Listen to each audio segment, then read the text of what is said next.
సాయంత్రం భువనగిరిలో జరిగే సీఎం సభకు ఏర్పాట్లు పూర్తయ్యాయి. ఎండలు మండిపోతుండటంతో సభకొచ్చే వారి కోసం మజ్జిగ, వాటర్ ప్యాకెట్లు సిద్ధంగా ఉంచారు.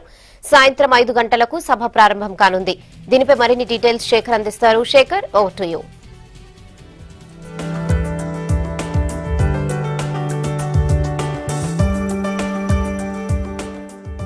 పార్లమెంట్ ఎన్నికల్లో భువనగిరి కిల్లాపై రెండవసారి గులాబీ జెండాను ఎగురవేసేందుకు తీవ్ర కసరత్తు చేస్తుంది పార్టీ. ఇప్పటికే పార్లమెంటు భువనగిరికి సంబంధించి పార్లమెంటు స్థానాల్లో 7 నియోజకవర్గాలు ఉన్నాయి. 7 నియోజకవర్గాల్లోని అక్కడ ఉన్న శాసనసభ్యులు కావచ్చు, ఇన్ఛార్జీలు కావచ్చు, అందరూ కూడా ప్రచారాన్ని ముమ్మరం చేశారు. ఇక ఈసారి భారీ మెజారిటీతో బూర నరసయ్య గౌడ్ను గెలిపించాలనే దాంతో పెద్ద ఎత్తున క్యాంపెయినింగ్ కూడా చేస్తున్నారు. అయితే ఇప్పుడు ప్రస్తుతం మనం ఈరోజు సీఎం సభ కూడా ఏర్పాటు చేశారు. ఆ సభకు సంబంధించి సుమారు 2 లక్షల మంది వచ్చే విధంగా ఏర్పాట్లు చేశారు. ఎండాకాలం కావడంతో అటు తాగునీరు కావచ్చు, ఇక మజ్జిగ ప్యాకెట్లు కావచ్చు, అన్ని కూడా వచ్చే కార్యకర్తలకు ఏర్పాటు చేశారు. సాయంత్రం 5 గంటలకు ప్రారంభం కానున్న ఈ సభకు సంబంధించి మాత్రము ఈ భువనగిరి నియోజకవర్గంలో చేసిన పనులు కావచ్చు, చేయబోయే పనులు కావచ్చు వివరిస్తూ సీఎం కేసీఆర్ అటు కార్యకర్తలకు హితబోధ చేయనున్నారు. దానికి సంబంధించి అన్ని ఏర్పాట్లు చేశారు. అయితే ఇక్కడ చాలా మంది, కొంతమంది అంటే గ్రామాల నుంచి కావచ్చు, వివిధ నియోజకవర్గాల నుంచి కావచ్చు నాయకులు వచ్చారు. ఆ నాయకులతో కూడా మాట్లాడే ప్రయత్నం చేద్దాం.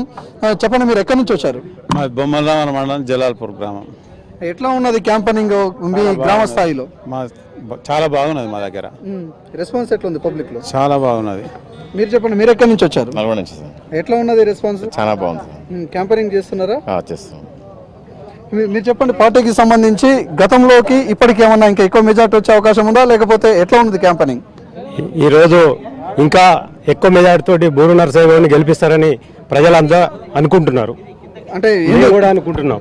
మేము కూడా ముఖ్యంగా ఎందుకంటే కేసీఆర్ చేసే కార్యక్రమాలు కానీ, అభివృద్ధి కార్యక్రమాలు కానీ, సంక్షేమ పథకాలు కానీ అన్నీ బాగున్నాయి.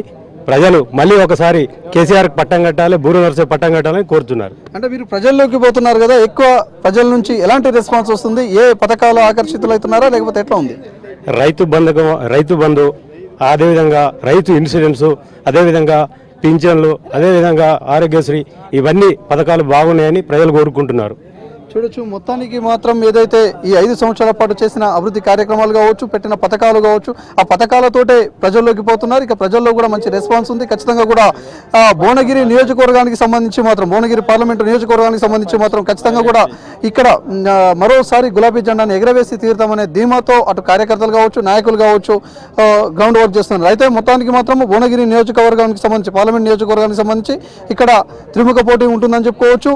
టీఆర్ఎస్ పార్టీ నుంచి బూర నరసయ్య గౌడ్, అటు కాంగ్రెస్ పార్టీ నుంచి కోమటిరెడ్డి వెంకటరెడ్డి, బీజేపీ నుంచి శ్యామ్ సుందర్, ముగ్గురు కూడా పోటీ పడుతున్నారు. ముగ్గురు కూడా ఆర్థికంగా కావచ్చు, రాజకీయంగా కావచ్చు కీలకమైన నేతలే కావడంతో అందరి దృష్టి కూడా భువనగిరి నియోజకవర్గం వైపు ఉందని చెప్పుకోవచ్చు. ఓవరాల్గా చూస్తే మాత్రం ఈరోజు ఈ సభతో కొంత ఇంకా ప్రజల్లోకి పాజిటివ్ రెస్పాన్స్ ఉంటుందనే దాంతో అటు నాయకుల నమ్మకం కూడా ఉంది. దాంతో ముందుకు పోతున్నారని చెప్పుకోవచ్చు. ఇది భువనగిరి నియోజకవర్గం నుంచి తాజా అప్డేట్. కెమెరామెన్ కృష్ణతో శేఖర్, V6 న్యూస్, భువన, యాదాద్రి జిల్లా.